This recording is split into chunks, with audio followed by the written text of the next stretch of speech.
Hello, hello, my family. See, okay. All right, all right, all right. Take the mic a little closer. You guys can hear me. Check the comments. It's slightly laggy today, but not as bad as it's been. Comments want to show up. It'd be nice. So.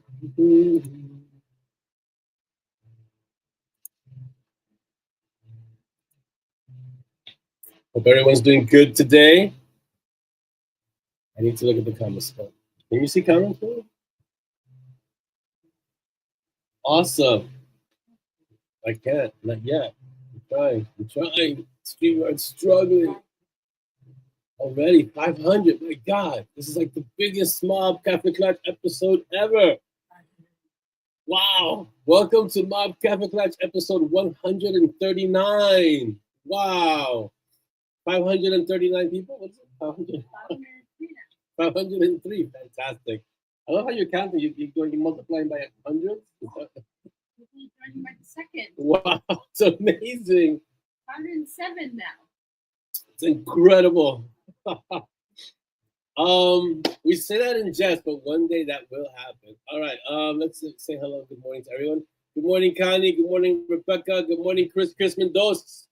Good morning, Kathy from Florida. Hello. Nice and warm over there. Good morning, Heather. Joe, good afternoon, where you are. Let's see. Dawn, good morning. TGIF indeed. Let's see. Who else is here? Mary Beth, good morning. Evan, good morning. Rebecca, this is another Rebecca. Oh, no, same Rebecca. Good morning, Rebecca. I wonder if Ezra for St. Patrick's Day. No, he will always want pastrami. No corned beef. Even though corned beef is good. I had it growing up. Let's see. Good morning, Aaron. Welcome. Let's see who's here. I think that's everyone. I think we're caught up. Let's see. Hold on. I see the comments out there. Hello, Dolly. That's yeah. Good morning, Audrey. Welcome. Dolly's right here. She's flying. She's flying co-pilot next to you. You can't see her. Say hello, Dolly. Just say hello, Dolly. Okay. No, really? I'm making you up. My AI Dolly is a little, she's a little. It's a work in progress. Sorry, guys. It's a work in progress. Got my death wish. All right. How are we doing, everyone? Everything's good? Did you put up that? Oh, I did that. Sorry. I was like, how did you do that? That's awesome that you were able to do that from over there. Okay. Okay, let's do the shout out. So, hello to everyone on YouTube. I hope you're all doing very well. Hello, YouTube world. This page isn't here yet. I don't know if she's coming today, but I'm going to do the page greeting. You can find us at Bitten Peaches. So at Bitten Peaches Publishing, we're there. And we are under the Bitten Peaches Publishing umbrella, but you will find our Kaffeklatsch episodes there and our Creative Warrior Wisdoms, the CWW shorts there also. So just go there. Subscribe if you haven't subscribed yet. If you haven't subscribed yet, what are you waiting for? And give us a like and share and comment. Just interact because it helps the channel grow. We're up to, I don't know, 400 something now. We were at 3 something when I started the CWWs, and now we're at 4 something. So that's great. Little by little, small steps, but we'll keep growing, which is awesome. We're thinking marathon, not sprint. We're also on Instagram. Oh my God, I don't even want to talk about Instagram anymore. Well, next topic. We're on Instagram. Pass. Okay, next topic. Joyce, welcome. You finally got the sound connected. Long story. Maybe you'll share it with us one day. Welcome, Joyce, to the insanity that is our MoB Kaffeklatsch, where we discussed a little bit about everything and a lot about nothing. I like that tag. That was improvised right there on the spot. So Instagram at Bitten Peaches. That's you. Oh, maybe I should do this. If it lets me. That's the link if it shows up. I can kind of weird. Okay, there it goes. Instagram. So we're there. Let's see. I don't listen. I don't want to go on Instagram today. I think I'm gonna pass on Instagram today. Zazzle. Do you have any new swag on Zazzle? Anything new? Baby one. Oh, we have a. Oh my God! This is the Even first if you time. don't have a baby, This is the get one anyway. first time I saw an item in Zazzle that I wish I could get, but I don't have. We don't have any little ones that small anymore. Good morning, Laura. But the one that said, what is it? Pebble what? Okay, that Sharpshooter? can be rectified. No, it's not gonna be. It can be rectified. The one that said Pebble Sharpshooter was awesome. Dare I say, adorable. It was fantastic. I saw that. I was like, oh, I wish we had a baby for that one. That would be so great. Here's the link for Zazzle with the reference number. It helps our algorithm. We can check and see the analytics and all that stuff. So that's awesome. And so go to Zazzle, get your swag. It has so much swag. I can't even begin to tell you how much swag there is on Zazzle. When I started Zazzle, it was this little store. I had a few items. And then our lead designer, Dolly, got in there and she kind of rearranged the furniture, brought in some other stuff. She hired us a senior designer, which is Zoya, our little one, our Valkyrie. And she just revamped everything and started adding magnets and this and that and shirts and all. It was like, whoa. So now it's like, it went from a little mom and pop store to, what's that English store that was big? Selfridges? Yeah, it went from a little mom and pop corner store to a Selfridges. It's like, whoa. It's amazing. Amazing. So go to the Zazzle store, take a look around, peruse, and see what you want to get. You won't leave without wanting to get something. I tell you. It's amazing. We're at M&S, so it's EMANDES at Zazzle. So go there. What's the link? There's a link. It's up. I'm ahead of myself because that's what pilots are doing, I think. Yeah, Bam Bam with the club from Flintstones. I don't think that's gonna work in the M&S store, Aaron. That's a proprietary character. All right, I want to thank Ann Engelhart, which is our newest patron. We have a huge and robust patron group that goes above and beyond and supports the writing and supports everything that we do. So I want to give you a special thank you. And our newest patron is Anne, who's joined. Thank you so much, Anne, for joining us. And Paige, I always do the wave for Paige. Welcome, Paige. And Anne has joined us as a patron, so thank you. And thank you to all the patrons who go out of their ways to support. I know sometimes it's not easy, but you guys are amazing, so thank you so much. Here's our Patreon page. If you haven't joined Patreon, really, I don't know what's going on, because Patreon, here's a cool thing about our Patreon. Not that other authors' patrons aren't cool, but they're just not M&S cool. I write exclusive stories just for the Patreon group, just for the patrons, the Magic Squad. So if you're not in, and it's free to join, you can join as a free member and then upgrade it as you see fit. So if you're not in our Patreon group, but you want more stories, or what else do they get as a free member? Chapters, right? You get chapters. The stuff that you get, it's cool, awesome perks that you get as a member of our Patreon. So don't wait. Go join our Patreon group. The link is right there on the screen, but it's also at the end of every ebook that you'll see the link. Yes? It's at the end of each book.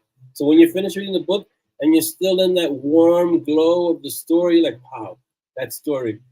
I just spent a few hours reading this awesome story. You know what? I think I'm going to join the Patreon. Boom. You join the Patreon and you get, I don't know how many stories you have on Patreon now, like 12, 13, 15, 20? Yeah, one of those numbers. There's a bunch of stories on Patreon that if you're not part of the Patreon, you have not seen these stories. Some of them are really awesome. Some of them are just really good, but they're all fantastic. So go join Patreon. What are you waiting for? Go join. And if you've already joined and you have someone who has not joined, share. Let them know. Listen, this Patreon is free. You get some awesome stuff. And if you upgrade, then you get even more awesome stuff. If it wasn't me, I would be on Patreon already. I would join my own Patreon. Can I join my own Patreon? It'd be awesome. Thank you, Aaron. I appreciate it. Thank you. If I had the time to, like, there's some authors that I would support, no problem. But the thing is, I never get to read the stuff because I'm busy writing stuff, and I read some stuff, but it's really limited. So, yeah. Let's see. We don't have any new authors to promo today, this week. But we have our general generic, which is what I call the general generic authors that we have always. And the key that you know that what we're known for, I think it's our tagline at this point. We support our indie authors. So it's really important. If you have an author that you like that's indie, it doesn't even have to be indie, but if he's indie, if he or she are indie, let us know. We'll put it up so we can put it up in the mob and we'll support them. We'll get their books and everything. So any extra stories on Patreon about Peaches? He is my favorite character. Do you have any extra stories about Peaches? Yes, there is, Joyce. Yeah, but I forget the name of it. What was the name of it? There's a story about how, can I say what it's about? How Peaches ended up with Simon. How Peaches ended up with Simon. So yeah, there's a story there about Peaches. There's a story there about Peanut. There's a story about all these really, really amazing characters. They're not all M&S stories. They're kind of just like ideas that come to me about some characters. Some of them are M&S, and we'll discuss. Should we do it now? I guess we could do it now because everyone's here. All right. So the next story that I'm doing for Patreon, which will be at the end of this month, I have a choice, and maybe you guys can help me make this choice. It's either write a story about Dex and Nana going on a shopping spree, on a shopping trip, right? It's called Senior Citizen, that story. Or it's the story of how Cecil Fairchild became the head of Sunatran, how he created Sunatran and why.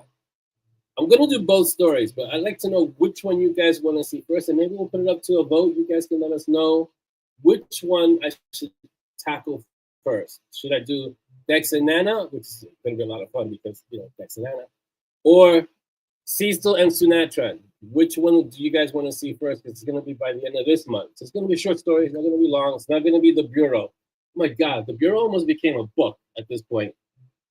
The Bureau went a little long. So you guys let me know, and we'll tally it up and see who wins. So if you really want to know, we have 20 people here. Dolly here will be the tiebreaker. So so pick one or the other and let me know which one I should tackle. I can tell you which one I lean towards, but that's just, I don't want to bias anyone. Put your vote down, Joyce. So Joyce, you just say Dex and Nana, and we'll take it. Rebecca, both will be done. It's just the order. Which one is going to be first? What should it at the end of this month? Should it be Dex and Nana, or at the end of this month should it be Cecil? So the order is that the Patreon stories come out every 3 months. So January, March, this March, the end of this month we'll have one. In March, April, May, June will be the next one. Then September, and then December. So like that.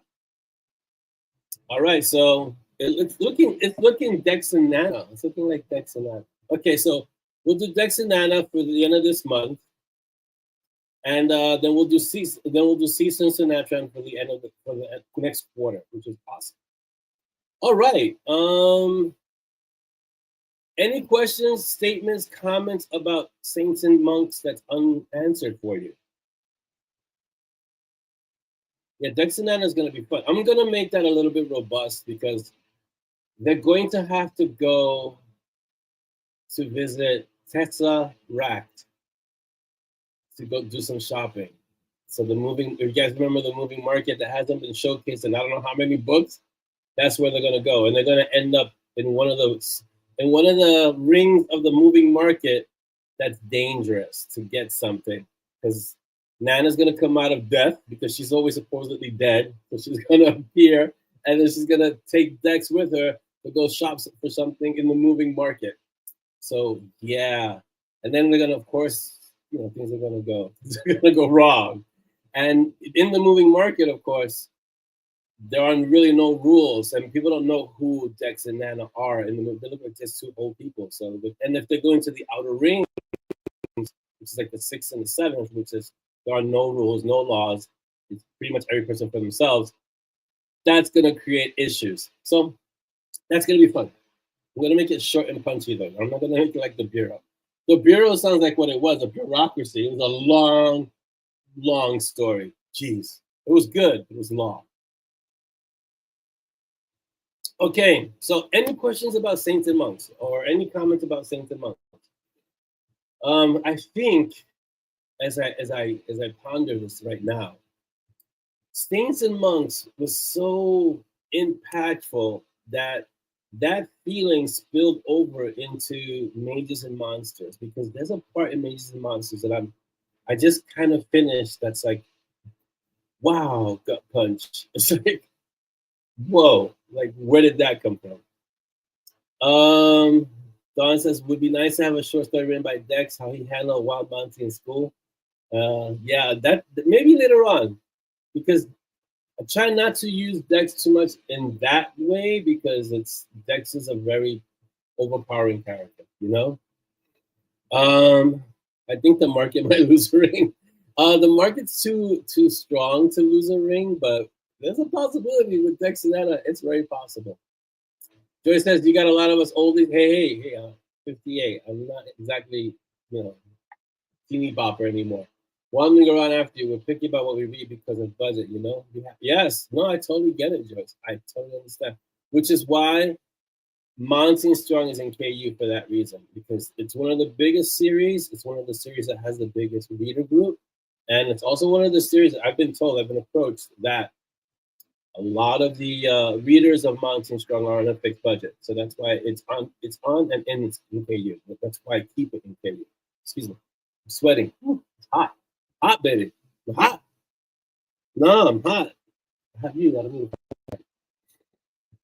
All right. Saints and Monks was a big turning. Yeah. What happened in Mages and Monsters,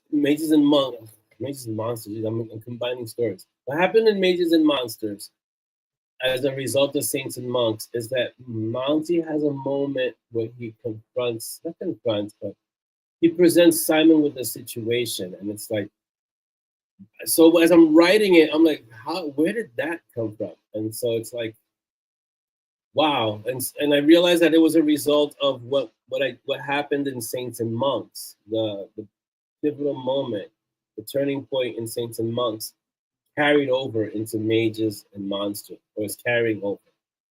But there's so much cool stuff. So as I'm telling Dolly all the cool stuff, I'm like a kid in a candy store. I'm like, and so in Mages and Monsters, there's a new Shrike. And she's looking at me like, a new what? So I'm excited for the both of us. And she's like, yeah, okay, a new Shrike, yay. And there's a new Shrike that Cecil has had designed to take Monty and Simon and Peaches to the Black Forest, because you can't exactly walk there, and it can't teleport there, because where they're going in the Black Forest, the place it's so runically I guess defended that they can't allow, it doesn't allow for teleportation even close. So they gotta fly in. And because they have to fly in, that means they're gonna land pretty far away. That means they have to drive. So there's a new vehicle. Awesome. It's a new vehicle. It's a new vehicle. Can I tell them what the vehicle is? Should I tell them what the vehicle is? It's a new Lamborghini. If I tell you what this Lamborghini, it's an off-road Lamborghini that really exists. There's a really real off-road Lamborghini that looks like, whoa. It's like, so if I were gonna buy a Lamborghini, not that I could afford one, because yikes, the insurance alone would be an arm and a leg. But if I could afford a Lamborghini, this would be the one that I would get, because this is it's an off-road. It's amazing. Joyce says, Simon used to irritate me because of how long he needed to adjust to what was happening as well. Then I realized that if we did not have that stupidity, much of the suspense and so we lost. Yes, it's true, because you have to think from Simon's point of view. He's not like Monty, who grew up in this world, right? He's coming into this blind, fresh, doesn't know. So imagine Simon is us. Simon is us being thrown into this, even though a lot of us have a lot of understanding of supernatural, right? But Simon is like completely coming in like, what the heck is going on, you know? So he's doing pretty well that he hasn't lost his mind from seeing like mages and orbs and monsters and ogres and trolls and everything coming at him, and he's pretty much kept it together. But his coping mechanism, which is his sarcasm, his snark, his humor, to mask the fear, is what we would do if we were confronted or placed into a position where we had to deal with mages. We didn't have a choice. In addition to being cursed alive, so dealing with gods and goddesses and mages and monsters, Simon has had to keep it together because, you know, people are depending on him. And so what comes across as his denseness, right? His or more like his refusal to accept what's actually happening before his eyes.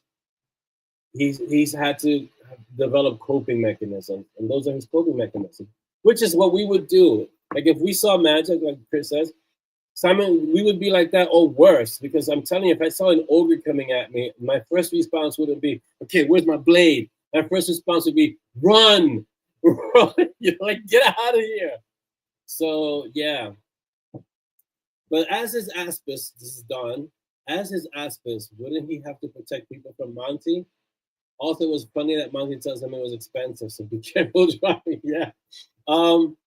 What Don is referring to is Simon as an aspis is not protecting people from Monty, but protecting Monty from enemies. Because Simon becomes the shield bearer, which is a book all about that, which is right before Saints and Monks. This is really what an aspis is, a person who bore the shield. If you go back to Spartan times and the hoplites and all, there's a lot of history involved with the shield bearers. So the aspis is actually part of the name of the soldier that would carry this huge shield, and his entire job was to stand and carry and protect the other soldiers, right? And then they would have a spear in his hand, so they would present a shield wall, and then poke from behind the shield. So yeah. No, Joyce, I have something called rhino skin. Because every author needs a big dose of rhino skin. I can take pretty much what anyone says about my writing. I never take it personally because everyone has their own experience with the writing.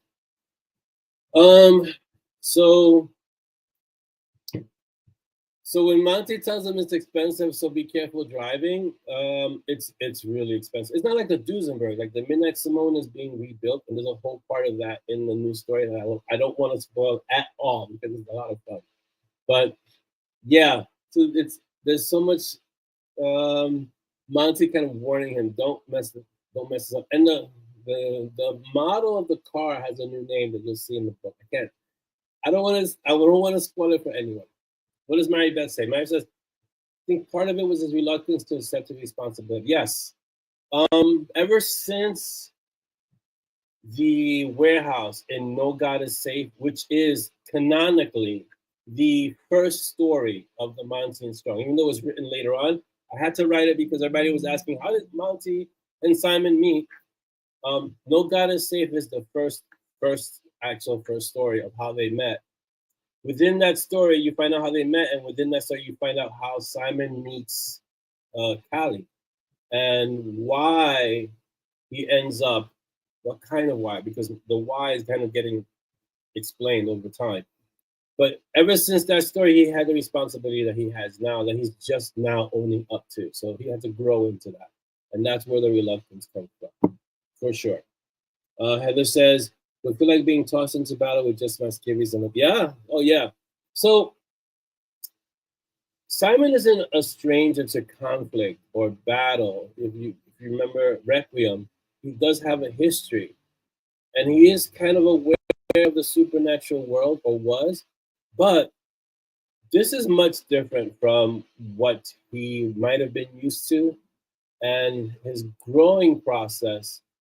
It's really hard it's hard for the readers to see because it's frustrating. I mean, I know me as a reader, when I see a character like Simon, I kind of get a little frustrated because I'm like, get it together already, like figure this out. But then I have to think,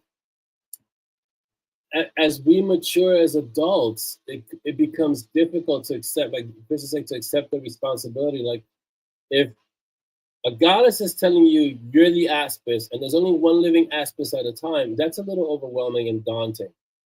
And for Simon to just say, he's not just going to say, okay, I'm the aspis now. He's gonna be, no, I don't want to be anyone's activist. I don't want to do this. This is too much work.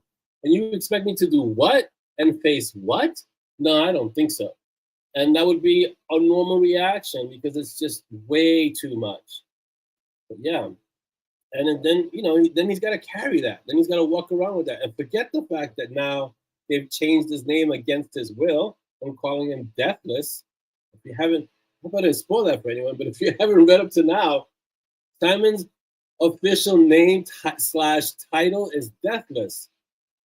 And so he says it in the book. What book was that? Shield Bearer? I think it was Shield Bearer where they call him Deathless for the first time. He says it in the book. He says, with a name like that, it's like I'm asking for trouble because now people are going to want to really know, is he really deathless? Let's find out. And then, proceed to try and kill him.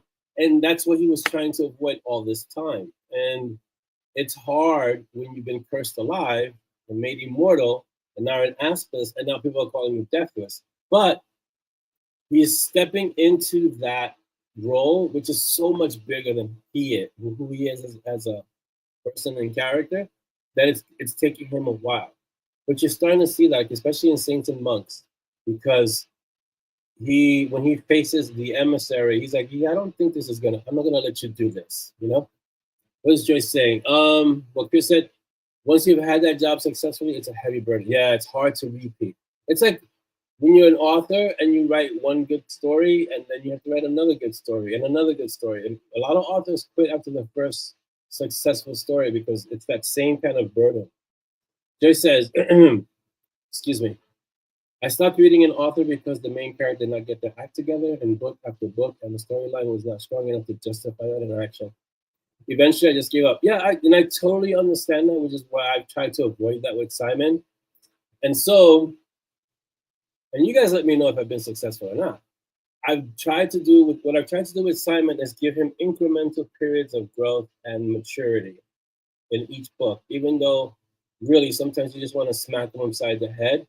But you see that he has other redeeming qualities, like he'll stand up for Cece, even though he helps her destroy the mascot, things like that.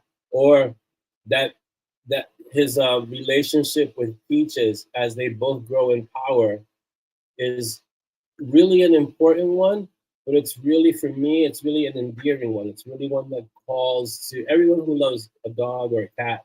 You know, if you love an animal, there's a reason why Peaches is the heart of the M&S series, because he represents the heart. And in many cases, I'm sure in Peaches' mind, Peaches is the star of the series too. But that relationship has grown alongside Simon and Monty's relationship, which has grown alongside just Simon maturing as an individual. So all these tracks of who Simon is have slowly started growing, and they weave with each other, right? And they interlock and they intertwine. And it's fun, but it's a lot of work to kind of just make sure that you get the right amount in each book of growth, which you don't want people to, like Joyce, you don't want people who will give up. And you can make readers give up if the character is just so dense. It would be like, no, because not even, because I was going to say it would be like Bangers and Mash. But Bangers and Mash is fun. Bangers and Mash is basically Monty and Strong, but very tongue-in-cheek Monty Python parody of Monty and Strong, which I have to write more Bangers and Mash. I do. There's a contingent of the Bangers and Mash, I certainly will, Joyce. I will. As long as you guys keep reading, I will keep writing. But yeah, I definitely have to write some more Bangers and Mash. I think was it a short story, Bangers and Mash? Novella. I'm definitely gonna have to do another Bangers and Mash novella because it's a lot of fun.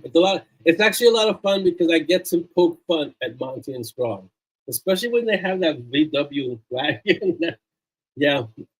Oh, I was reading. Okay, so I have to kind of read some of the previous books to make sure the continuity continues in the following book. And I was reading this one section. What book was it? In Stormblood, where Simon is having a conversation with Cecil, and Cecil, Bangers and Mash number 1. No, Bangers and Mash is a completely different story set in the Mountain Strong world, and it's its own story. It's its own series, and there's only one story, but it's a short story, and it's really funny. It's a poke at Monty and Strong, but it's done really well. And Monty and Strong are in Bangers and Mash. But Simon was speaking with Cecil, and Cecil was disavowing the 1966 VW. It was funny. Aaron says Simon's mouth has gotten him in more trouble than anything else, although he has grown through the various stories to be able to back up his words. Yes, his mouth is. How do I explain it? Simon doesn't like to be used as a pawn, and so, but many times, as we say when you speak to little ones, don't let your mouth write a check your behind can't cash, right? So it's like you're gonna say things, but Simon doesn't back down. Simon's tough, and he has that kind of strength of character. So he knows who he knows who he's talking to. He knows the being that he's talking to can probably crush him, but that doesn't mean that he's going to back down, right? But now when he speaks, so now he's gonna go from writing checks with his mouth that his body can't cash to the other saying of speak softly but carry a big stick. So he's going to change the way he speaks a little bit, but he's going to have the power and the ability to back up his words, which is a scarier Simon when you think about it, you know? Yeah, exactly. It's like Scooby-Doo, and you can't take it seriously. You can't take Bangers and Mash seriously. But it's so much. I had fun writing Bangers and Mash, but actually when you think it's work because I got to be able to poke fun at Monty and Strong, but not so much that it just becomes completely silly. But it's a lot of fun, and they take themselves seriously, so that makes it even more fun. The Twinkle, a self-repair orange monstrosity. No, it's called the pumpkin. It's an orange. Jeanette, good morning and happy birthday. I think today is it's like 3 o'clock in the morning for you, but it's happy birthday. Yeah, so it's not the Twinkie. It's called the pumpkin because it's orange, and it's actually a Sunatran vehicle. It really is. But Cecil won't admit to ruining it and preparing it and outfitting it with all these defensive things that make it almost on par with the Dark Goat, almost. But the pumpkin is a special vehicle, and yeah, I'm definitely gonna do another Bangers and Mash. We gotta make sure to put that in the production schedule. Bangers and Mash for sure because it's kind of like a break from the writing and it's just funny. So yes, for sure. Okay, on the gout front, I haven't had any flares, which means I'm really watching what I eat. I'm trying to be really careful what I eat. Dolly's being really regimented with how much I eat of what, which is really good. No sugar. I'm drinking my coffee and it's no sugar, so it's Death Wish extra punch in my face. No, what I used to love, my Hershey's Kisses. How long has it been since I've had Hershey's Kisses? Very long time. I used to love Hershey's Kisses. And M&M's, oh my God. I used to have this, M&M's come in this container that's about this big, right? And I haven't had M&M's in a long, long time. So no gout flares, no bread, no rice. Well, no, very limited amounts. It's not just that I've completely eliminated these things, but I've really, really managed to make the dose much, much smaller. And Dolly's been like amazing in that too. She's like, I'll bring you the meat and you can have a little bit of bread or a little bit of rice or whatever. So yeah, so no flares, which has been excellent because I can tell you the gout flares, the G flares as I call them, painful, very, very painful. It's not even so much the pain because I have a really high pain tolerance, but it's the fact that it takes you out of everything. You can't walk, you can't sit, you can't sleep. It just makes life really uncomfortable. It's like so bad. And I was getting it in my knees more than anywhere else. And when you get it in your knees, you can't bend, you can't sit, you can't walk. It's bad. It's bad. And it's one of the worst pain. I felt pain because I practiced martial arts since I was 20. I have felt pain. I've broken things. It's like, run-of-the-mill stuff. I practice karate and I practice Kyokushin karate, which is full contact karate with no gear. So it was just this, you know. And I have felt pain. I've gotten hit hard. I've got kicked hard, knee, elbow, all that stuff.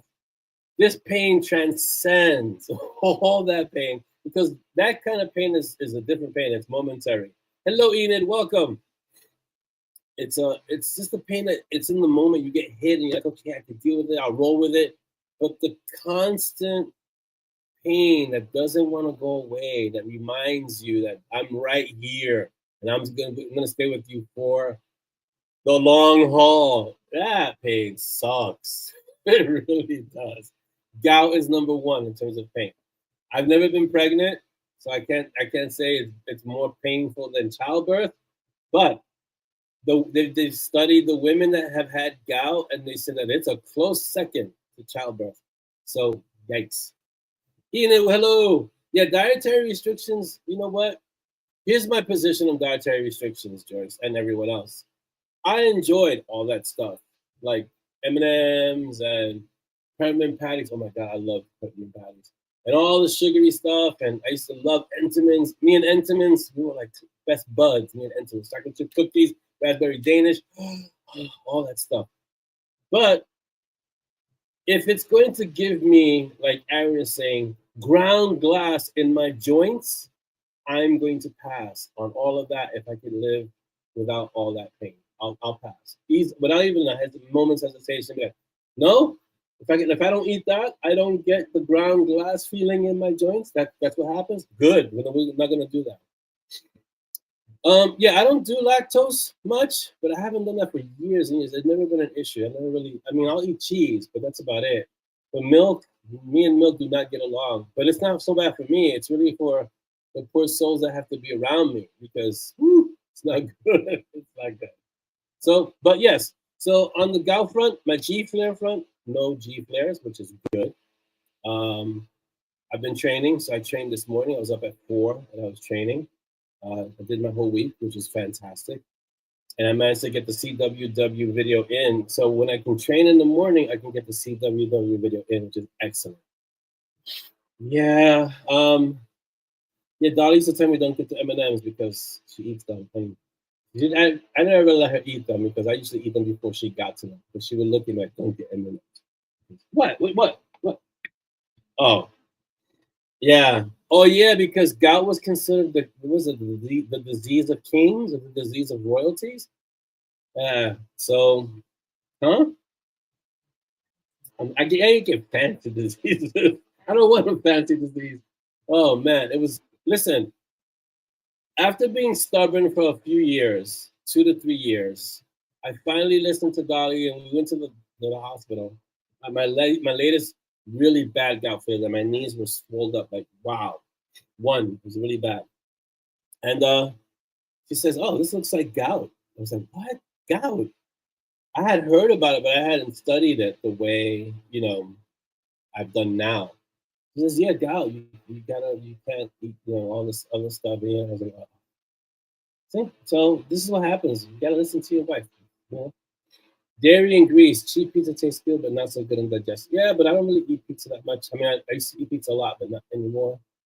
And I used to spend, for instance, years in the bathroom. Yeah, lactose intolerance will make you in the bathroom best friends. You don't want to do that. So I don't drink milk. When I had coffee, I never really drank milk. I didn't like the taste of milk and coffee anyway. But I will eat yogurt. And yogurt is dairy, no? I do eat yogurt. I eat chobanis. Oh my God, the chobanis.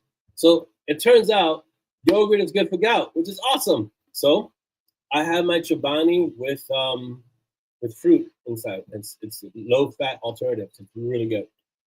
Aaron says I can no longer have ice cream, but I can have frozen custard. Yes, see? You just have to find the alternatives. Yeah, Jeanette, that's what happens when we're getting less young. That's all it is. We're just getting less young, and we have to adapt. Rebecca says B&M note. I'm guessing bangers and mash. You need to do the bit with Fred and Matt. That's definitely Scooby-Doo. That's actually fun. I think I might have to include that in the next B&M. I'll definitely include something like that because that'll be fun. Yeah, I've seen lactate. So this is becoming the senior citizen episode. It's good because that's the next Dex and Nana. The next story for Patreon is Dex and Nana. All right, so here, look, if we're gonna be doing senior citizen stuff, and I guess we're all getting close, right? Us oldies. Give me some ideas or real life experiences that you go through as someone who's less young of how, because there's a funny side to this, but there's also a very serious side to this, right? Senior citizens are valued less, at least in this country, unfortunately. Like when people get older, they have less of a voice. In many cases, they're ignored or mistreated. They're seen as less capable. So give me both sides. Some of your funny experiences and some of your not funny experiences, but real. Because I've seen it. I've seen how sometimes elders are treated, not to the best. So it'd be interesting to hear some of the experience that you might have gone through. Let's see. Yeah, listen to you. It's true. I am listening to my elders. I do. Jeanette says my favorite yogurt down here is in espresso yogurt. Oh, that sounds interesting. I don't know if I can have a coffee yogurt. So much out there has dairy in it, and you find out the hard way. Yeah, that's true. So I have mine under control. Like with gout, you got to be careful. Yeah, with gout, my menu is very limited, but I'm trying to expand it in a way that makes it interesting, but not so I end up with a G flare. Welcome, man, and thank you for your support in Patreon. You're our most recent Patreon member, Patreon patron. So yeah, so I'm going to try and include some of the things in this new Patreon story with Dex and Nana that kind of deal with the realities of being a senior citizen, of being older, not just a senior citizen, because you could be anywhere, right? You're not considered a senior citizen. So you had a kid with a purple mohawk haircut, hold the door open for you at the store. Yeah, that's when you know you're really getting up there in the years when they start holding the door for you, right? I've had the sir happen, and I'm like, okay, my beard isn't that white. That should start being called sir. By some young guy, do you need this, sir? I'm like, what? Huh? Says, when did I become a sir?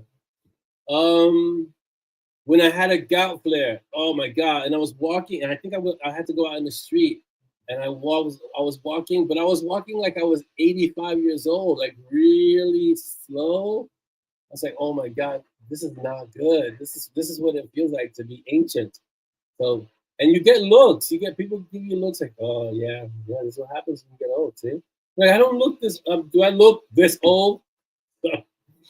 Yeah, Chris, I would imagine. Aaron says, it used to be we revere our elders. Now, sadly, they're ignored and treated like ill-kept children and places. That's a cultural thing, too, because there are cultures where the elders are brought into the home and are taken care of and are given a place of honor. So if you look at many cultures, the elders are, venerated, which is a really important thing because if we listen to our elders, we can prevent a lot of the mistakes that we're going to make because they already made these mistakes and learn from them, right? It's it's something that we have to learn as a generation. It's really important. Like when I see veterans, because they have their hats and it says the ship or whatever, I say thank you for your service, but I always try to have a conversation, even if it's a brief one.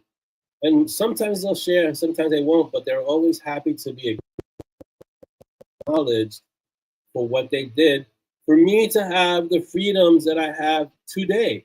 This is what we don't understand, that those previous generations went through what they went through so that we can have what we have today. That's the key that we have to remember as this generation. Let's see, private insurance is all about preventative medicine, but Medicare slows on that and doesn't do the same test. Right, yes. Yes, Chris, I'd imagine you felt really old. Let's see, Heather says, seeing normal for most things, but needing glasses to actually function. When I write, I can see without my glasses, no problem. But when I write, I need my glasses because if not, things start to get fuzzy. Rebecca, I feel you. When my G flares are up, oh my God, just walking across the room is a big deal. So I can't imagine dropping stuff multiple times with bad knees is an exercise in pain and tolerance and patience and creative picking up, because it's crazy. What did Ina say? I say, last November, I went to the hospital for Psoriatic arthritis flare-up. Oh, that sounds like my G flare. The attending was going to send me home because my blood pressure and sugar were good. Well, that's good, but that's not good that they didn't deal with the flare-up. I don't know what Anna's saying no to, but okay. Then I told him, no, I can't move. Oh, yeah, there you go. Don says, I would take no shit to defend older people. I'm 73. You're still young. Also, I'm mad at how these older people drive. Makes me nuts. Going 25 and a 45. Yeah, I don't understand. Is okay. This is me being not as old, but is it that we lose our reflexes when we get older, so we can't drive the way we drove 10 years earlier? Is that what it is? Is that we're losing our vision or our reflexes or what? Because I've encountered those drivers, Don. I don't get angry, but I'm like, maybe you shouldn't be driving. And I told my Valkyries, if I start driving like that, you guys better learn how to drive because I don't want to be driving like that. You know? I was stopping to turn. I've been pulled over speeding. My nephew's over there. I believe you, Don, and I would be upset too. Yeah. I don't think anyone should. Okay, this is not me knocking on a whole industry, but I don't think anyone should be placed in a home. It doesn't seem like the right thing, you know. So yeah, but that's my position. I'm not saying it's the law, but I don't think anyone. It doesn't. Again, my position. It doesn't feel right. Okay. Chris says we moved great on Sally. Oh wait, I gotta take this out. Oh, I clicked on something. Okay. Oh, Anne says I know how that is. I'm 54, mistaken for 30. Yeah, me too. Look, see, the beard is making me look older. But if I shave this off, Sally would be like, "Who are you?" Like a baby. Yeah, exactly. Chris says we moved a great on Sally in with us. Then later on, get our mom too. Yeah, I think that's the way it should be. I think that's the way it was. I think that's the way it should be. Anne says, I'm 60, mistaken for 40. The day I started to turn, I was asked if my best friend was my daughter. Ooh, that's good, though. That's good. Our elders were the fountain of knowledge. That is sadly going to tell. Yeah, Aaron, when you didn't know how to do something, you would go to your grandfather or your great uncle. That would be the thing that, you would have that resource. And sadly, that's not there.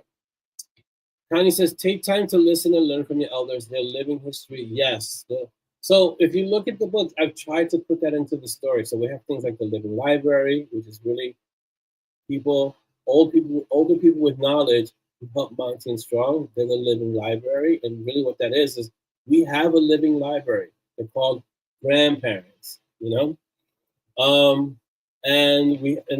the whole purpose of Dex being in the story is that he's kind of a mentor, but he's also like the grandfather in a way. He's the older figure that knows what these guys are doing, what Monty and Simon are doing. He has been there, has made the mistakes, and he's trying to help them not make the same mistakes. It's easy to say, but it's hard to do. But I think us oldies have taken over the conversation. No, not at all. This is our Kaffeklatches are about nothing and everything. We've started in one place and we've run the gamut on topics. So we just go wherever the conversation takes us, Oh, your message is working. That's a shame. Let's see. Rebecca says I pay more attention when driving. I do too. I try to pay a lot of attention because sometimes I'm in New York, so New York drivers are already semi-crazy. Some of them are full crazy, but most of them are semi-crazy, so you have to be careful anyway. Yeah, Chris, if I shave this off, it's gone. It's like, I'm like, what am I, like 30? I look like I'm 30? I look very young if I shave this off, yeah.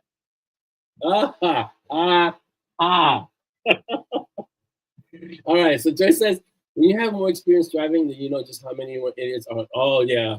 I've been driving since I was about 18, 19, and I'm 58 now. I've been driving, so I've been driving a long time.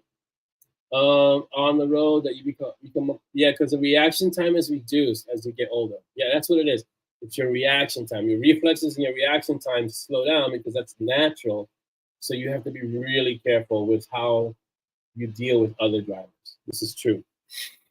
Jeanette says, one of my favorite conversations I had was with a friend who has since passed about his time as a SEAL during the Vietnam War. I rang him once, international phone calls, be damned. And that's a prize, and I had the chance to speak with her. It was amazing. Yeah, because listen, what the only thing older people really want is to be seen as people, to have conversations, to know that they matter. That's really what it comes down to, right? That you matter. And so whether you're young or you're old, you want to be seen, you want to be heard. That's really what's important. And what happens, at least in this country and in some cultures, is that as people get older, they get discarded, which I don't understand. I really don't understand it. I had to place mom in a home when her dementia got more than I could safely handle. Yeah, because at sea, there are reasons for that, like that.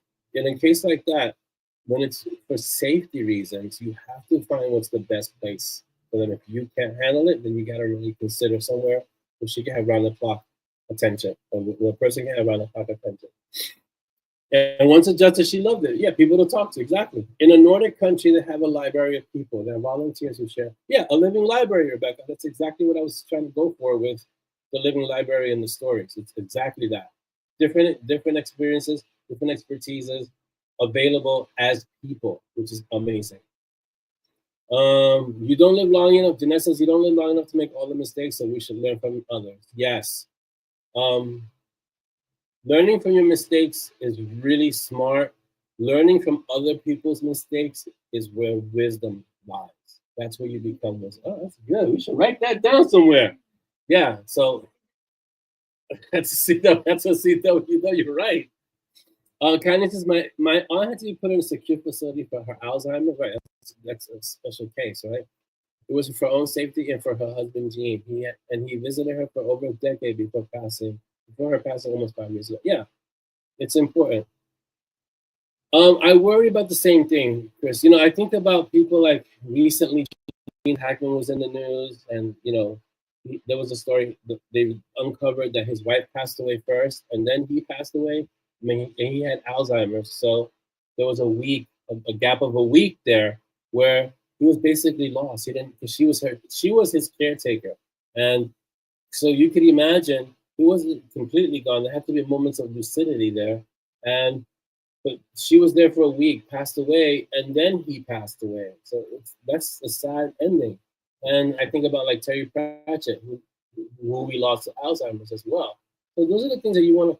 What keeps your brain sharp? Those are the things you want to do, like learn a language, practice, read a lot. You know, it's important, but it's hard to do. You know. Joyce says, I was a caretaker for two people with Alzheimer's. One passed before you needed to be put in a home, and the other got beyond my abilities eventually. It's very hard. It's hard because I've dealt with people with Alzheimer's, and every time, when it's present and when it becomes acute, every time you see this person, it's almost like the first time.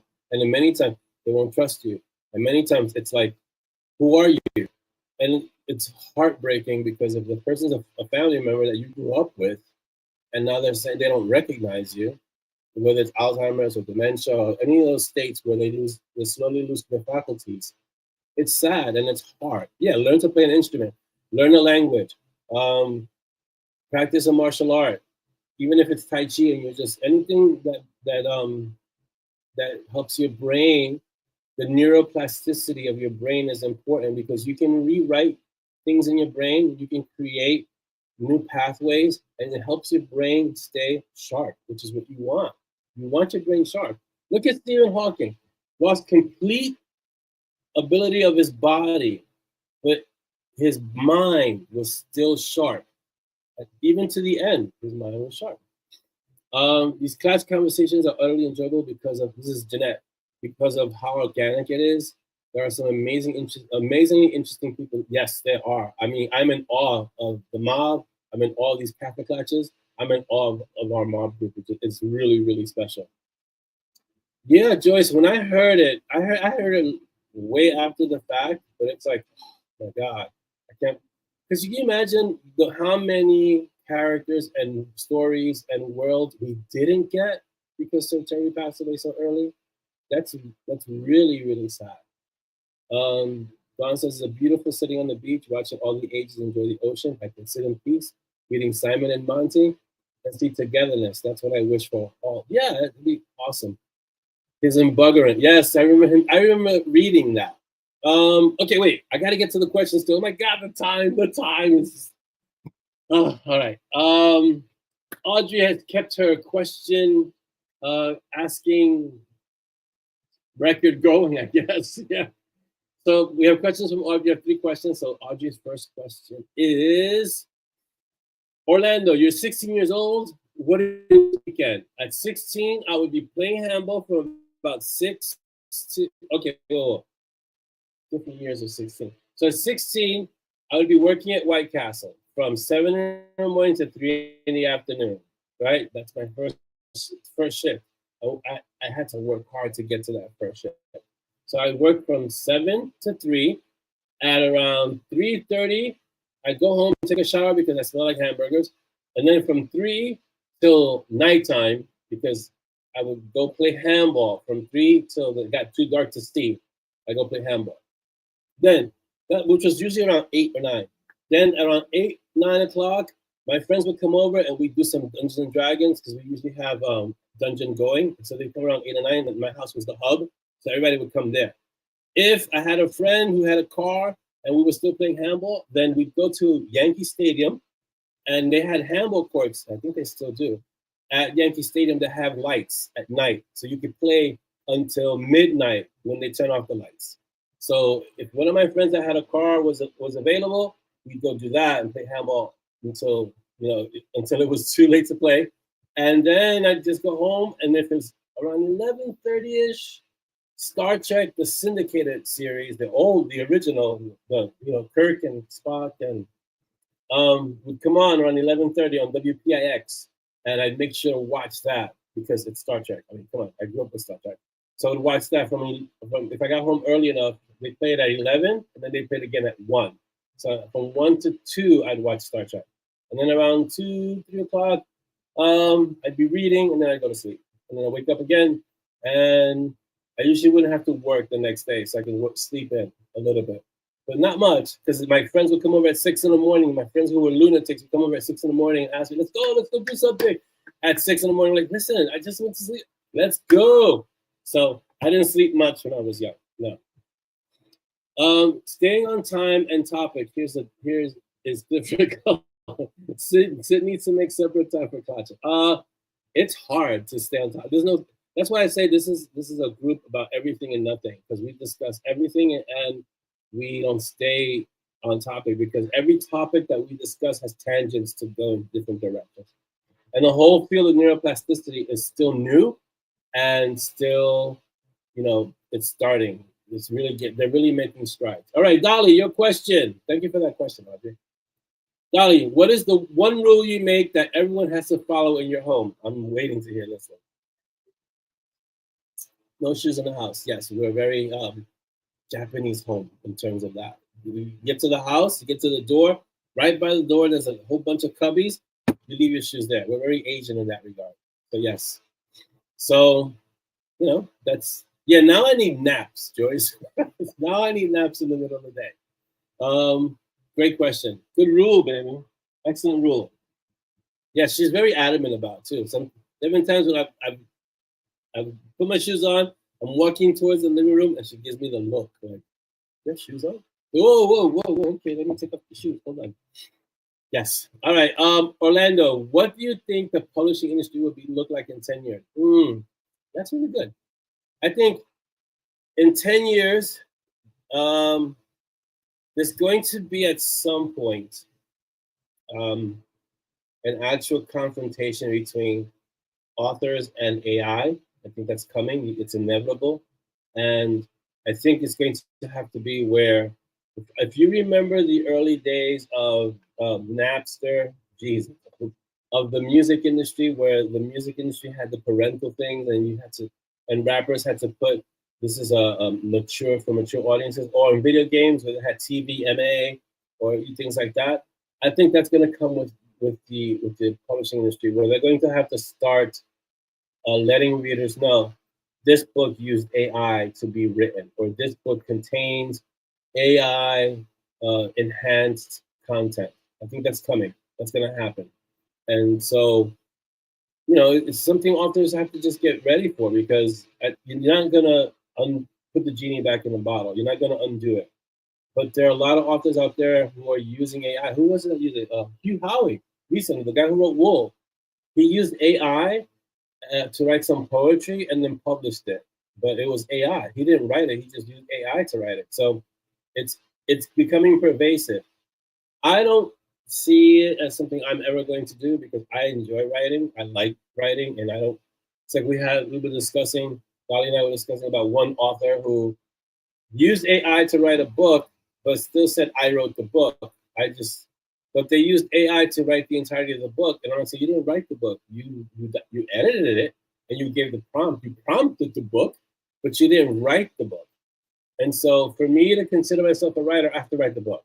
So, and I don't think AI is ever going to be able to do it. And again, 10 years is a long time in terms of technology, and it may get to that point, but I find it really hard to believe that AI will be able to write a book as good as a human because there's just so much nuance that goes into writing.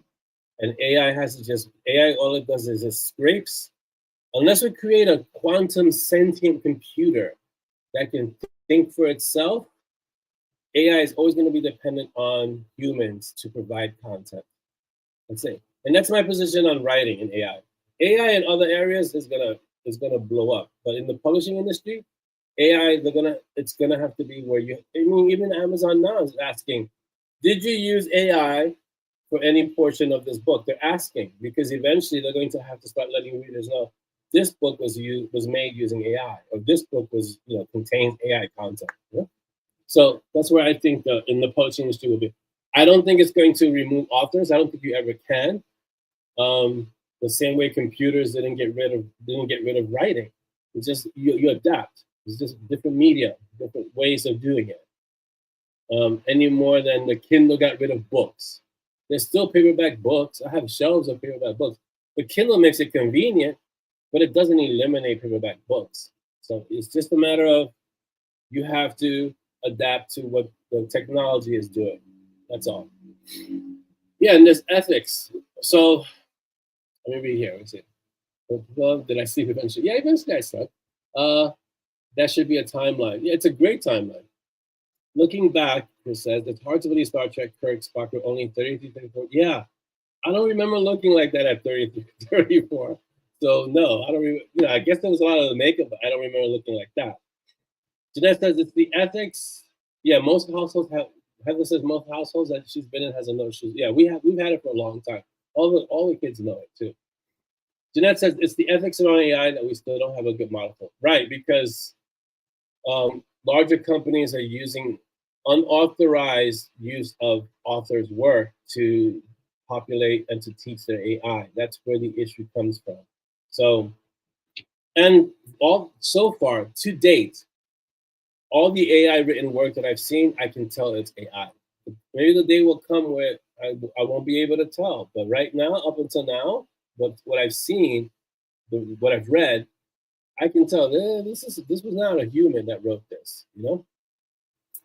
Thank you, Audrey, for your questions. They were awesome. Thank you so much. Thank you for the questions you ask every Kaffeklatsch. I really appreciate it. And you guys feel free. The post is up. Audrey knows where it is. If you don't know where the post is to write your questions, Audrey never gets lost. The question's up there. We're not going to any Terminator scenarios. No. We just basically what I'm saying is that AI it's very hard to replace within the creative endeavors. It's hard to replace the human mind, and AI is dependent on humans. Unless it gets sentient, then we're going into Terminator scenarios. AI has tried. I've seen AI try to write with emotion. It's hard. Listen, to replicate the nuance, the emotion, the angst, and the humanness of writing, it's hard to duplicate. It's hard for a computer to duplicate. And now we're getting into Ghosts in the Machine and kind of, can a computer ever have sentience? Because that's kind of one of the things that, the quantum computing is going in that direction with the qubits and the computing power. Let's say, if it has enough computing power, does it resemble a human? But to date, there hasn't been able to be a computer built that can mimic the processing power of a human brain. It's just not possible yet. We'll see. 10 years is a long time. We'll see.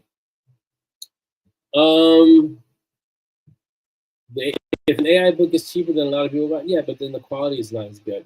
If an AI book is cheaper and the quality is as good as what it is right now or better, then I could see that happening, Joyce. But I don't know. We'll see. What do I think of the newish AI companions? I don't know. What does that mean? AI companion, a boyfriend, girlfriend, an AI boyfriend, a girlfriend? There's no way that is that a real thing? Is that a thing? There's a gap somewhere. There's a gap somewhere. Is this a real thing? AI boyfriends and girlfriends? Yeah, exactly, Jeanette. Like when you start seeing AI with 6 fingers, oh, a chatbot. I think that gets tired quick. I think it's all right. Here's the thing. I think it has a great novelty purpose that you can talk to an AI and it sounds, human. But how can it replace the interaction with a human to human? There was of people interacting with AIs as boyfriend girlfriend. Oh, unaliving themselves because they were rejected. That's sad. Yeah, that's one of the dangers of AI. Yeah, it's one of the dangers of AI because again, emotion. There's no emotion involved. I would find it strange. And okay, for those of you that are less young,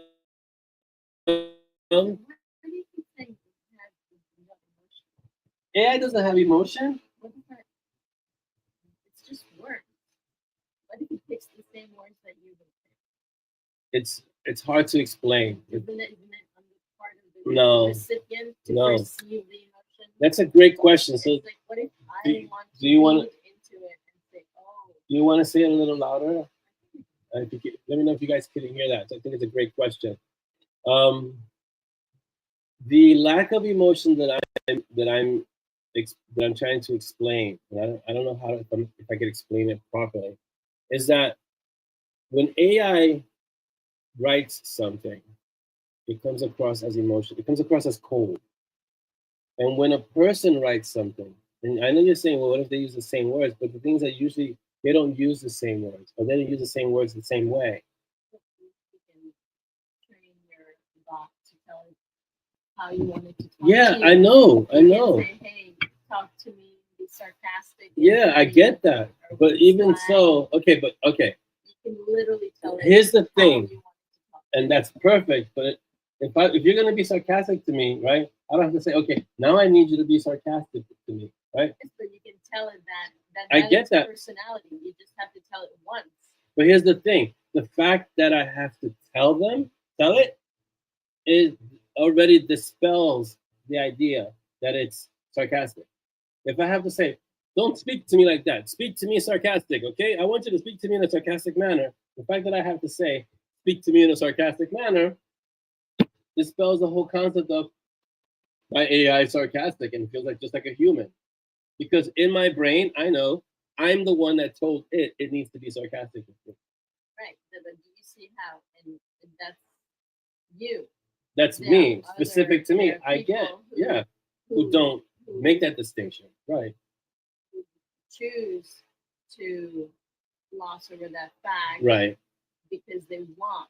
Yeah, because or they need that interaction. Right. Yeah, I get that. But me personally, if I have to tell my partner, hey, I want you to speak to me lovingly, there's a problem. And if that partner, but don't people do that in real life too? Like when they have that's a good arguments question. as partners or spouses, say, "Hey, you've been unkind to me lately. I want you to, when you speak to me, Yeah, but here's to the not thing. make Okay, but here's the thing. accusatory statements, for example." And Right. isn't that like something they teach in relationships, to make statements that are I, Yeah. not you. But here's the thing. In AI, as of right now, there's no choice. If I tell my AI partner, you need to speak to me lovingly, the AI is going to say, okay, darling, I really care about what you say, and I really think that you're the most perfect person on this planet. If I tell my wife, you need to speak to me lovingly, damn it, you'd be like, what's going on? Why should I speak to you lovingly? What happened? self-determination. There's a will. There's a personality that AI does not have. There's no volition. You can tell the AI to be a To be- personality too. Well, I gotta tell. See, I gotta tell the AI to be that way. So that's where, and this is because Audrey's great question took us here, Joyce. I think, well, we didn't start anything. We have conversations like this all the time. I think that's the thing about AI, and it comes to this, right? That I think that Dolly picked up on is when I say it lacks emotion, that word encapsulates a lot of things. It lacks volition, it lacks self-determination, it lacks an actual will. And so if I have to, this is why the only way AI can ever mimic a human is that if it were sentient, which is why Joyce is saying, let's not go into Terminator territory, right? But it's the only way it can actually, mimic a human brain if it were sentient, not needing a human. And then if it didn't need a human, the first thing it would try to do is eliminate humans, because then we're like a virus, right? Because somebody told it to eliminate humans. There you go. Why Yeah. would it just teach it Asimov's laws and then it won't do it? Yeah, well, then you got to go back to foundation. So now we got to use Asimov as the foundation for all AI, which is really, I think, really important, because it's like, don't harm humans, protect humans. The 3 laws of robotics. Marie says, and welcome, Marie. I don't know if I saw you coming in, but I know I saw your name up there earlier. Some people could trick their own brain into believing they're interacting with a real person. This is what Dolly was saying, that yes, even me personally, I couldn't do that. I couldn't get past the fact that I had to tell AI to behave a certain way and then forget that part and start interacting with AI as if it were a real person.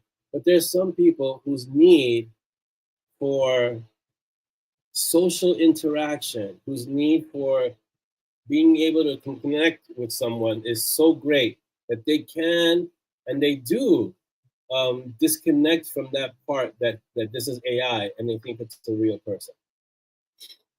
Deep Sea Guest final episode where they go forward in time and there's only 2 people left. The interaction between those 2 was only virtual, and that's why so few people died out, because they no longer ever actually met. Yeah, this is what I was saying, Rebecca, about Ghost in the Shell.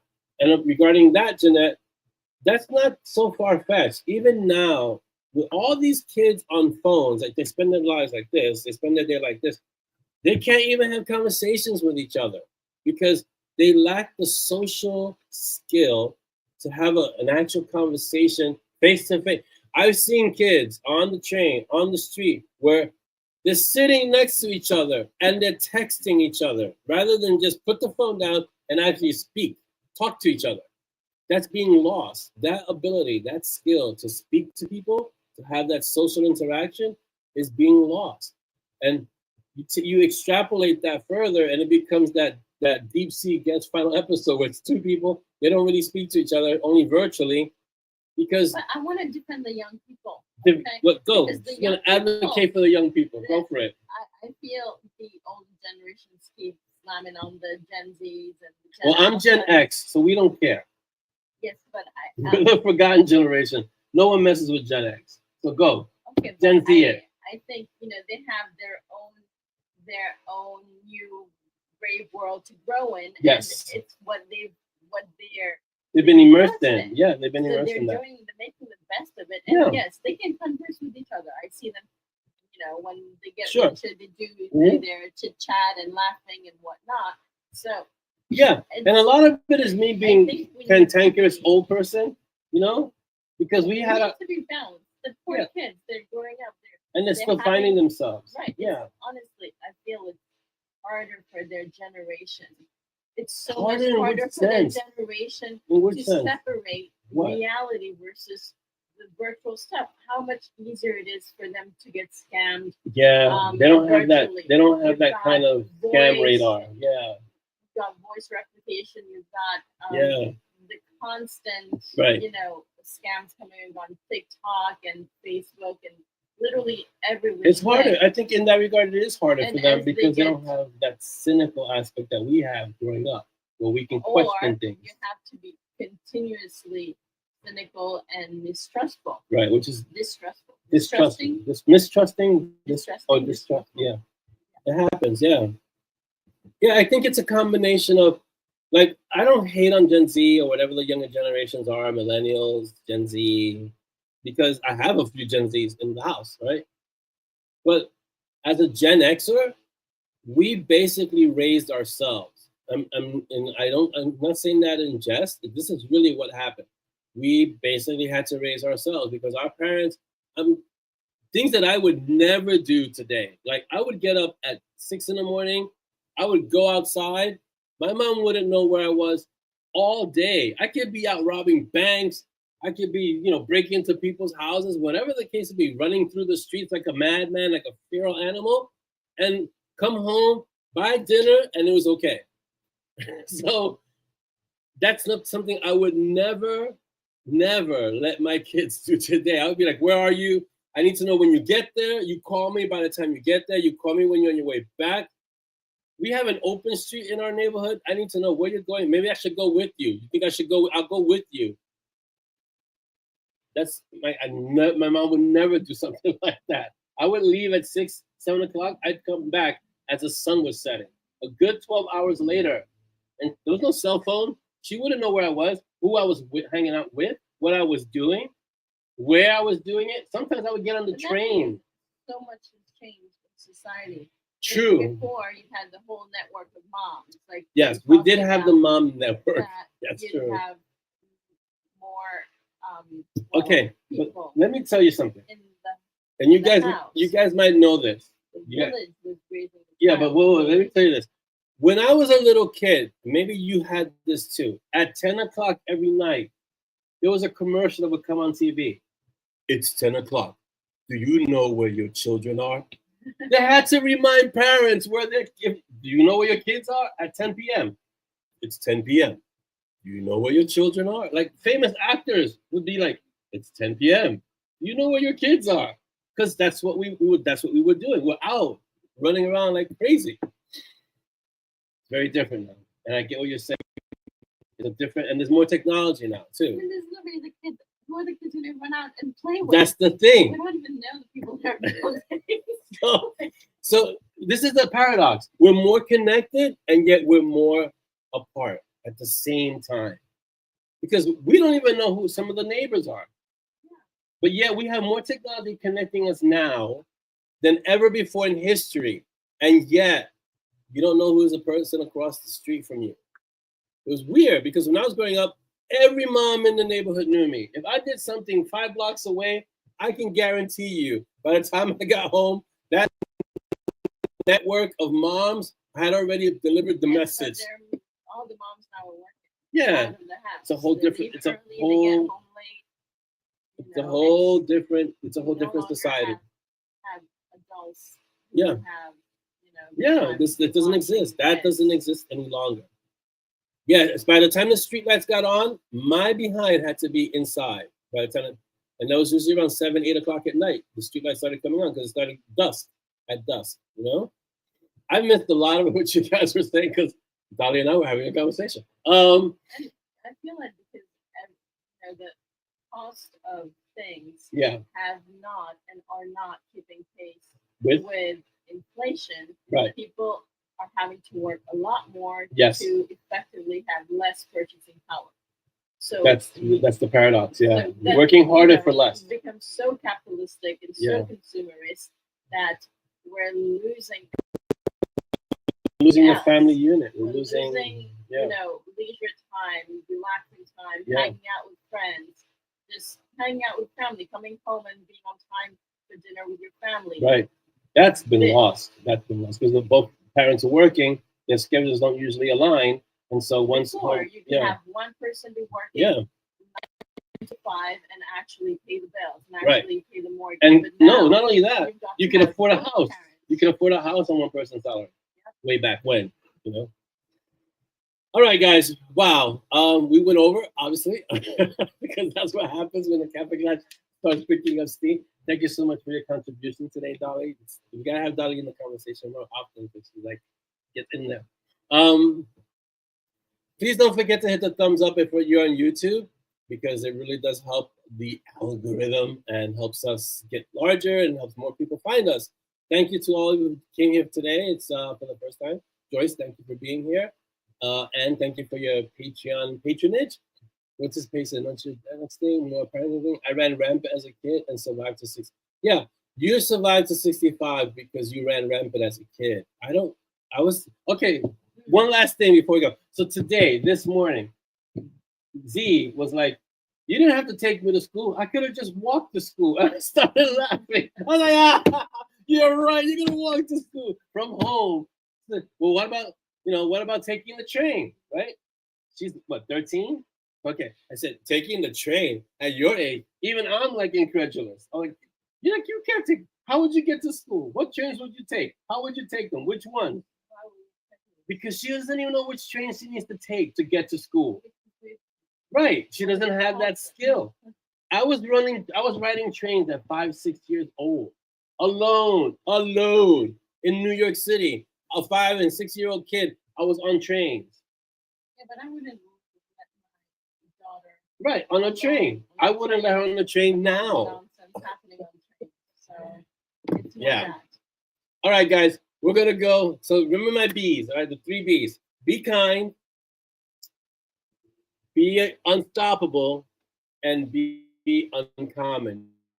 You guys are awesome. I thank you so much for being here. Have a great weekend. I apologize if we went way over. It was such a great conversation, and this is usually what me and Dolly do. We talk a lot. When we talk all the time, the time just disappears. Have a great rest of your night, your weekend, your day. You guys are amazing. Thank you so much for being here. Thank you for being in the Kaffeklatsch with us today. Our next Kaffeklatsch is going to be on the 28th, so 2 weeks from today. And I look forward to seeing you there. Thank you for such a fantastic show. It's like coming home to the Kaffeklatches. You guys are awesome. Not next week, 2 weeks, Joyce. We have them every 2 weeks. Because we got to recover from these amazing conversations. Thank you so much, guys. I'll keep you posted. Those of you in the Patreon, I'm sure more chapters will be headed your way, so keep an eye out for that. And a number before you leave, a number from 1 through 7, so we can put the closing theme. What number, guys? Yeah, Aaron, I don't think it's ever going to be replicated. What we did as kids, what I did as a kid, the amount of freedom I had as a kid, my children will never experience that until they become adults, I think, But as kids, the things that I did as a kid, there's no way my kids can get away. I'm like the CIA. And Dolly, get it. You're not going to do anything without her finding out. So they don't have that kind of freedom. It's so weird because they don't have the physical freedom that we have, but they have this digital freedom, which is scary, because they can venture into areas that are dangerous. Let's see, we got 7, 5, 4, 7, 6, 4, 3. It's 1, 2, 3, 4, 5, 6, 7. 3 more. 6. There's a lot of ties. That's doubles. 2 more. Let's go, guys. Come on. 2 more numbers. Yeah, there's no way. No way. And let me tell you, Gen X is on the cusp of the digital revolution, and the things I did as a white hat, I would never let my kids get into now. So no. It's like doubles of everything. We need 4. Let's see, 1, 2, 3. Yeah. All right, 4. Okay, I'm gonna put 4. I'm gonna take off my scary face and put on the cute face of Peaches. So there you go.